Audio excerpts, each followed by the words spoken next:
Friends, మీకు ఈ video నచ్చితే లైక్ చేయండి, సబ్స్క్రైబ్ చేయండి. ప్రభావతి రోహిణి దగ్గరికి వెళ్ళి మీ నాన్నగారు రేపు వస్తున్నారా అని చెప్పేసి అడుగుతుంది. ఆ మాటలు వినగానే అక్కడున్న రోహిణి అయితే మా నాన్నగారికి ఏదో బిజీ షెడ్యూల్ ఉందంట, మా మామయ్యని పంపిస్తున్నారు, మా మామయ్య గారు వస్తున్నారు అని చెప్పేసి అంటూ ఉంటుంది.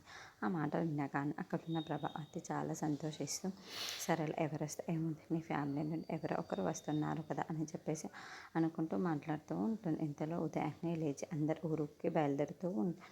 చూడగానే అక్కడున్న ప్రభావతి, అమ్మ రోహిణి, మీ మామయ్య వస్తున్నారా అని చెప్పేసి అడుగుతూ ఉంటుంది.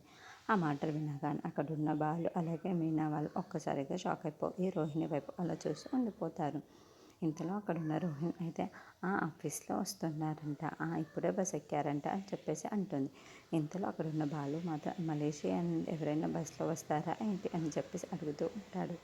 ఇంతలో అక్కడున్న మనోజ్ మాత్రం, నీకు తెలియదులే, ఎయిర్ బస్సులని కొన్ని ఉంటాయి అందులో వస్తున్నారు అని చెప్పేసి అంటూ, అవునా అని చెప్పేసి అంటాడు. ఇంతలో అక్కడున్న బాలు మాత్రం, అయినా సిటీ బస్సులు ఏమీ ఉండవు కదా, అలా నేను ఎప్పుడూ చూడలేదు వినలేదు కూడాను అని చెప్పేసి అంటూ ఉంటాడు. ఆ మాటలు వినగానే అక్కడున్న వాళ్ళందరూ అయితే ఒక్కసారిగా షాక్ అయిపోయి వాళ్ళ వైపుకు చూసి ఉండిపోతారు. ఇంతలో అక్కడున్న రోహిణి మాత్రం, ఏంటి వీడు పసిగట్టేటట్టే ఉన్నాడే అని చెప్పేసి అనుకుంటూ బాలు వైపుకు చూస్తూ భయపడుతూ ఉంటుంది.